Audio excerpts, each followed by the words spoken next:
Welcome to Red TV. నేను మీ Teja. PSI Annapurna police officer రీసెంట్గా కర్ణాటకలో ఒక వ్యక్తిని ఎన్కౌంటర్ చేసింది.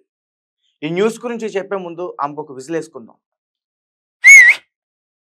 ఎస్, చాలా రోజుల తర్వాత, చాలా ఏళ్ల తర్వాత ఒక మంచి న్యూస్ చూశాననిపించింది. న్యాయం జరిగిందనిపించింది. కళ్ళెదుటే న్యాయానికి ఒక తృప్తి అయితే వచ్చిందనిపించింది. ఎందుకంటే కర్ణాటకలో హూబ్లీ అనే ఒక జిల్లాలో ఒక చిన్నారి పైన ఒక అగంతకుడు అతి దారుణంగా రేప్ చేసి ఆమెను చంపేశాడు.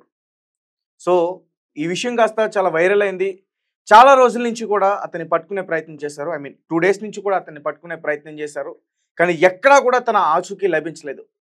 పోలీసులు విశ్వ ప్రయత్నాలు చేశారు అతన్ని పట్టుకునేందుకు.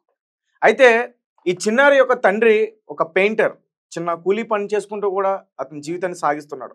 అలాగే వీళ్ళ అమ్మ కూడా ఇంటి దగ్గరలో ఉన్న చిన్న చిన్న ఇళ్లలో పని చేసుకుంటూ కూడా జీవితం సాగుతుంది అట్లా. ఇదే టైంలో వాళ్ళకు ఒక చిన్నారి ఉంది. సో అంటే ఇంటి సమీపంలోనే వాళ్ళు పనులు కూడా చేసుకుంటున్నారు. అలాగే వీళ్ళ అమ్మ ఒక బ్యూటీ పార్లర్లో కూడా పార్ట్ టైం జాబ్ చేస్తుంది. సో అంటే అక్కడే ఉంటుంది కదా, ఇంటి దగ్గరలోనే ఉంటుంది కదా అని చెప్పేసి అనుకున్నారు.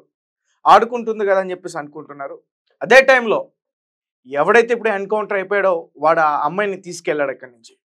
అక్కడి నుంచి తీసుకెళ్ళి వాళ్ళ ఇంటి దగ్గరలో ఒక బిల్డింగ్ కొత్తగా నిర్మాణం అవుతుంది. ఆ ప్రాంతంలోకి తీసుకెళ్ళి ఒక వాష్రూమ్ లాంటిది ఒకటి ఉంది ఆ నిర్మాణం జరిగే ప్రదేశంలో. అందులోకి తీసుకెళ్ళి ఆ అమ్మాయిని రేప్ చేసి చంపేశాడు. తర్వాత పోలీసులకు సమాచారం ఇచ్చారు.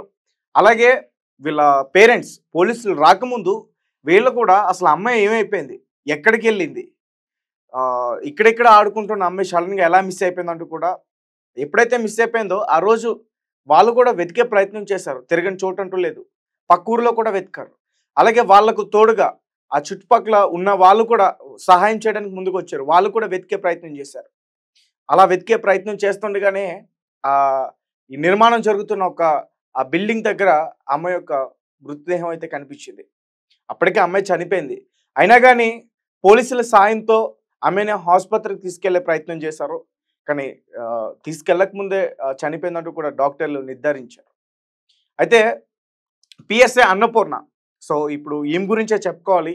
మొత్తం కూడా చాలా ఈమె చేసిన పనికి చర్చనీయాంశంగా మారింది ప్రస్తుతం. ఎందుకంటే అయితే మనం ఇక్కడ పిఎస్ఐ అన్నపూర్ణ గురించి మాట్లాడుకోవాలి. ఎందుకంటే ఆమె ఏమైతే ఇప్పుడు చేస్తుందో ఆ ఎన్కౌంటర్కి మొత్తం దేశవ్యాప్తంగా ప్రశంసలు కురిపిస్తున్నాయి ఆమె వైపు చాలా రోజుల తర్వాత. ఎందుకంటే మనం దిశ ఘటన కూడా చూసాం. ఆ రోజు దిశ ఘటనలో సజ్జనర్ గారు ఏ విధంగా ఎన్కౌంటర్ చేశారో దాని తర్వాత చాలా గొడవలు జరిగాయి. బట్ న్యాయం జరిగిందా? దిశ ఘటనలో ఎవరైతే చనిపోయిందో ప్రియాంక రెడ్డి, ఆమెకైతే న్యాయం జరిగింది. ఎందుకంటే ఆ రోజు పక్కా ఎవిడెన్స్ ఉంది, పక్కా ప్రూఫ్స్ ఉన్నాయి. వాళ్ళే చేశారనడానికి ప్రతిదీ కూడా ప్రూఫ్స్ ఉన్న తర్వాతే వాళ్ళని కోర్టులో అడ్మిట్ చేశారు. తర్వాత వాళ్ళని జైలుకి తరలించే టైంలో వాళ్ళు తప్పించుకుంటుంటే ఎన్కౌంటర్ చేశారు. సో ఎక్కడ కూడా అలాంటి సీనే ఒకటి జరిగింది. అందుకే ఆ విషయాన్ని ఒకసారి నేను గుర్తు చేసే ప్రయత్నం చేశాను. పిఎస్ఐ అన్నపూర్ణ ఈ విషయం జరిగిన తర్వాత ఆ వ్యక్తిని పట్టుకోవడానికి గాలింపు చర్యలు చేస్తున్నారు. అయితే సీసీటీవీ ఫుటేజ్లు కూడా చెక్ చేస్తారు. ఆ వ్యక్తి ఎవరు ఏంటి అనేది మొత్తం కూడా ఆరాలు తీసుకున్నారు. బీహార్కి సంబంధించిన వ్యక్తి, అతని పేరు నితీష్ కుమార్ అనేది కూడా వాళ్ళు నిర్ధారించుకున్నారు. తర్వాత అతను పట్టుకునే ప్రయత్నం చేస్తున్నారు. తన ఆచూకీ తెలిసిన తర్వాత పోలీసులు అలాగే ఈ పిఎస్ఐ అన్నపూర్ణ వీళ్ళ టీం అక్కడికి వెళ్ళిన తర్వాత అతను పట్టుకునే ప్రయత్నం చేస్తుంటే నితీష్ కుమార్ వాళ్ళపైన రాళ్లతో దాడి చేశాడు. అక్కడి నుంచి తప్పించుకునేందుకు ప్రయత్నం చేశాడు. వీళ్ళు ఏదైతే తీసుకెళ్ళో ఆ పోలీస్ జీప్ను కూడా ధ్వంసం చేసే ప్రయత్నం చేశాడు. అంటే మొత్తానికి వాళ్ళపైన దాడి చేసి ఏదో రకంగా వాళ్ళకి దొరకకుండా చిక్కకుండా తప్పించుకోవాలని చెప్పేసి అతను టార్గెట్ పెట్టుకున్నాడు. అలాగే తిరుగుతున్నాడు కూడా. ఇదే టైంలో ఇంకా అన్నపూర్ణ గారికి చాలా కోపం వచ్చింది. ఎట్లయినా సరే అతను పట్టుకోవాలి. ఎందుకంటే అన్నపూర్ణ గారికి బాత్రూంలో ఆ చిన్నపిల్ల మృతదేహం అక్కడ అలా విగత జీవిలా పడిపోయి ఉన్నప్పుడు ఆమె చాలా బాధపడ్డారంట, చాలా ఏడ్చారంట. అంటే అక్కడ ఉన్న స్థానికులు చెప్తున్నారు. తర్వాత అతను ఎలా అయినా సరే పట్టుకోవాలని చెప్పేసి ఆమె చాలా బలంగా నిర్ణయం తీసుకున్నారు. తర్వాత వాళ్ళ టీంతో వేటాడి అతను పట్టుకున్నారు. అయినా సరే అతను లొంగకుండా వాళ్ళపైన దాడి చేయడం, పోలీసుని కొట్టే ప్రయత్నం చేయడం, రాళ్లతో వాళ్ళపైన దాడి చేయడం, సో ఇంకా ఆమె సహించలేక వెంటనే తన రివాల్వర్ తీసి 2 బుల్లెట్లు అతనిపైకి కురిపించింది. స్పాట్లోనే చనిపోయాడని చెప్తున్నారు.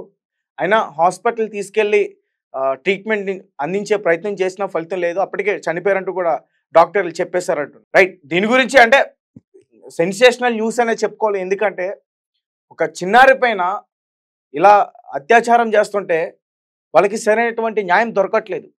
ప్రతిరోజు కూడా వాళ్ళని జైల్లో పెట్టి మేపడం కానీ ఇవే జరుగుతున్నాయి. శిక్షలు పడుతున్నాయి, వాళ్ళు బ్రతికే ఉంటున్నారు. అయితే ఇక్కడ పిఎస్ఏ అన్నపూర్ణ మాత్రం చాలా మంచి నిర్ణయం తీసుకున్నారని చెప్పేసి ప్రతి ఒక్కరు కూడా సోషల్ మీడియా వేదిక ద్వారా ఆమెకి ప్రశంసలు కురిపిస్తున్నారు. అసలు ఎవరు ఈ పిఎస్ఐ అన్నపూర్ణ? ఇప్పుడు ప్రస్తుతం ఆమె ఎలా అంటే కొమరం పులి సినిమాలో పవన్ కళ్యాణ్కి ఏ రేంజ్ అయితే ఉంటుందో ఆ రేంజ్ వచ్చేసింది. ఎన్కౌంటర్ స్పెషలిస్ట్గా మారిపోయింది పిఎస్ఏ అన్నపూర్ణ. వెంటనే ఈ నిర్ణయం తీసుకున్నందుకు కూడా దేశవ్యాప్తంగా ఆమెకి చాలా చాలా ప్రశంసలు కురిపిస్తున్నారు. సో ఈ న్యూస్ విన్న తర్వాత, ఈ న్యూస్ చూసిన తర్వాత ఖచ్చితంగా మీ అందరికీ కూడా విజిల్ వెయ్యాలని అనిపిస్తుంది. ఎందుకంటే మనం చూస్తున్నాం బయట సమాజంలో ఎటువంటి సంఘటనలు జరుగుతున్నాయో.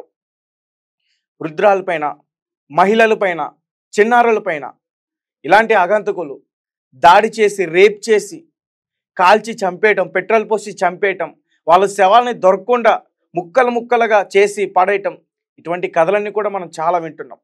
కేవలం తెలుగు 2 రాష్ట్రాల్లో కాదు, చాలా చోట్ల కూడా ఇదే విధంగా జరుగుతుంది. దేశవ్యాప్తంగా చూసుకుంటే ప్రతి చోట ప్రతిరోజు ఏదో ఒక చోట ఖచ్చితంగా చిన్నారులపైన ఏదో ఒక అత్యాచారం అయితే ఖచ్చితంగా జరుగుతుంది.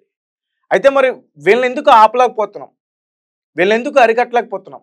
కేవలం వీళ్ళకి సరైన శిక్ష పడట్లేదు. వీళ్ళకి అంటే వేరే వాళ్ళని చెయ్యాలి అన్నా సరే ఒక భయం పుట్టించట్లేదు. అందుకని ఇలాంటి సంఘటనలు ఎక్కువ జరిగిపోతున్నాయి. ముఖ్యంగా ఇక్కడ బీహార్ సంబంధించిన వ్యక్తి ఇతను. సో బీహార్ బ్యాచ్ ఎలా ఉంటుందో అందరికీ తెలుసు. చాలా భయంకరంగా ఉంటారు వాళ్ళు. ఆ గుట్కాలు, ఆ ఖైనీలు 24 గంటలు వాళ్ళ మద్యం సేవిస్తూనే ఉంటారు. ఎప్పుడు ఎలా ప్రవర్తిస్తారో వాళ్ళకే తెలీదు. ఇక్కడ కూడా హైదరాబాద్లో వాళ్ళు ఇక్కడ ఉంటూ ఉంటారు. ఈ నిర్మాణం చేసే పనుల్లో ఎక్కువగా వాళ్ళు ఉంటారు. సో అక్కడ కూడా వాళ్ళే కొట్టుకుని చంపుకున్న రోజులు కూడా ఉన్నాయి. ఇక్కడ అలాంటి సిచ్యువేషన్స్ కూడా హైదరాబాద్లో చాలా పోలీస్ స్టేషన్స్లో వాళ్ళపైన కంప్లైంట్స్ ఉన్నాయి. కాబట్టి అలాంటి వ్యక్తులకి దూరంగా ఉండండి, దూరంగా ఉంచండి, మనకే మంచిది. ఎందుకంటే వాళ్ళ మతిస్థిమితం సరిగ్గా ఉండదు. వాళ్ళకి ఆకలి అంటే ఏంటో తెలీదు, అమ్మ అంటే ఏంటో తెలీదు, ఆడదంటే ఏంటో తెలీదు. ఎవరిని చూసినా ఒకే ఆలోచన, తాగామా, వాళ్ళని ఎవరినైనా గాయపరిచామా, ఎవరినైనా ఏడిపిస్తే మనం ఆనందపడ్డామా, ఇదే రకంగా వాళ్ళు ఆలోచిస్తారు. కాబట్టి అలాంటి వారిని దూరంగా పెట్టాలి. రైట్, మొత్తానికైతే ఈ పిఎస్ఏ అన్నపూర్ణ సో చాలా గ్రేట్ అని చెప్పాలి. ఒక లేడీ సింగర్